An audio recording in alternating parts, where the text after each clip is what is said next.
তো directly main টপিকে আসি। যদি আপনারা প্রফেশনাল টাইপোগ্রাফি রিলস ভিডিও বানাতে চান তাহলে এই 5টা গুরুত্বপূর্ণ পয়েন্ট আপনাদের ফলো করতেই হবে। আর আপনারা যে কোনো এডিটিং অ্যাপসে ভিডিও বানাতে পারেন। আমি পার্সোনালি ক্যাপকাট ব্যবহার করি। Number 1, font selection. আমি শুধু 3টা ফন্ট ব্যবহার করি, কারণ বেশি ফন্ট থাকলে শুধু কনফিউশন তৈরি করে, যার কারণে আমি এখানে 3টি ফন্টকে পার্টিকুলারভাবে সিলেক্ট করে নিয়েছি। নাম্বার 2, ব্যাকগ্রাউন্ড মিউজিক, যেটা আসলে আপনার ভিডিওকে আরও এঙ্গেজিং করে তোলে, আর এটাও আমি আপনাদের ভিডিও শেষে প্রোভাইড করব। Number 3, timing and sync. অনেকেই এখানে ভুল করে, মিউজিক একদিকে চলছে আর টেক্সট অন্যদিকে আসছে, এতে ভিডিওটা একদমই এঙ্গেজিং লাগে না। আপনারা খেয়াল রাখবেন টেক্সট সবসময় বিটের সাথে ম্যাচ করবে। এখানে ফাস্ট মিউজিক হলে একটু টেক্সটটা দ্রুত আসবে, আর স্লো মিউজিক হলে একটু স্মুথভাবে আসবে। আর একটা বড় ভুল, একসাথে অনেক টেক্সট দিয়ে দেওয়া, এটা করবেন না। এক একটা ওয়ার্ড বা লাইন আলাদা আলাদা টাইমিংয়ে নিয়ে আসুন। সহজভাবে বললে মিউজিক যেভাবে চলছে টেক্সটও সেইভাবে চলবে, তাহলে ভিডিওটা অনেক বেশি প্রফেশনাল লাগবে। Number 4, colour control. আমি শুধু কয়েকটা কালার ব্যবহার করি, কারণ আমার কাছে রয়েছে একটি ফিক্সড কালার প্যালেট, যার মাধ্যমে আমি ক্লিয়ার বুঝতে পারি ব্যাকগ্রাউন্ডে কোন কালার ব্যবহার করব আর টেক্সটের কালার কি হবে। চিন্তা করবেন না, ভিডিও শেষে আমি সব বলবো, এগুলো আপনারা কোথা থেকে ডাউনলোড করবেন। Number 5, something different. এখানেই আপনাদের নিজের ক্রিয়েটিভিটি ব্যবহার করতে হবে। যদি ক্রিয়েটিভিটি না আসে তাহলে একটা সিম্পল রুলস ফলো করুন, যেটা আমি নিজেও ব্যবহার করি।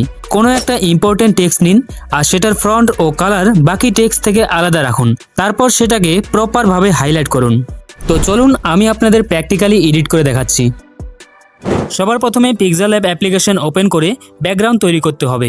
এর জন্য আমি যে কালার প্যালেট দেব সেই কালার প্যালেট ইম্পোর্ট করে কালার অপশনে ক্লিক করলে পাশে একটি প্লাস আইকন দেখতে পাবেন। ওই আইকনে ক্লিক করে উপরের কালার সিলেক্ট অপশনে যেতে হবে। এরপর যে কালার প্যালেট ইম্পোর্ট করা হয়েছে সেটি সিলেক্ট করে সেখান থেকে যে কোনো একটি ব্যাকগ্রাউন্ড কালার বেছে নিন। আমি এখানে হোয়াইট কালার নিচ্ছি, ফলে ফন্ট কালার থাকবে ব্লু। এরপর রাইট ক্লিক করে কালার প্যালেট ডিলিট করে দিন এবং ব্যাকগ্রাউন্ডটি গ্যালারিতে সেভ করে নিন। এখন এখানে ব্যাকগ্রাউন্ড রেডি। এবার আপনার ফেভারিট এডিটিং অ্যাপস ওপেন করুন। আমি এখানে ক্যাপকাট অ্যাপ্লিকেশন দিয়ে দেখাচ্ছি। যদি অন্য কোনো অ্যাপ্লিকেশন নিয়ে ডেডিকেটেড ভিডিও দেখতে চান তাহলে কমেন্ট করবেন। ওপেন করার পর একটি নতুন প্রজেক্ট নিন এবং সেভ করা ব্যাকগ্রাউন্ডটি ইম্পোর্ট করুন। এবার পরবর্তী স্টেপে অডিও ইম্পোর্ট করুন, তাহলে টেক্সট অ্যাড করতে সুবিধা হবে। আমি উদাহরণ হিসেবে একটি অডিও নিচ্ছি। এখন সেই অডিও অনুযায়ী টেক্সট টাইপ করতে হবে।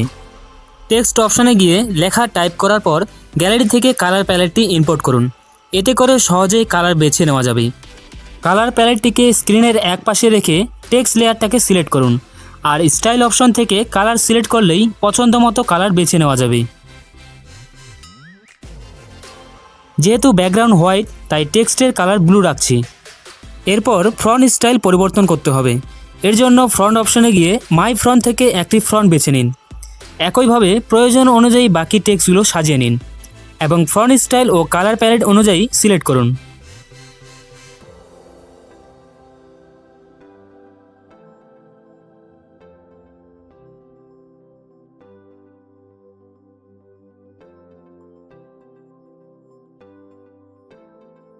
সবশেষে একটি ব্যাকগ্রাউন্ড মিউজিক অ্যাড করুন।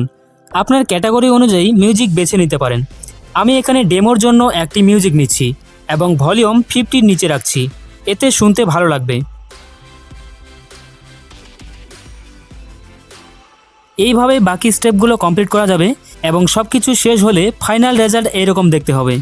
জীবনের একটা গল্প লিখতে বসলাম, দুঃখগুলো লেখা শেষ, কিন্তু যখনই সুখ লিখতে যাব ঠিক তখনই দেখি কলমের কালি শেষ। এটাই জীবন।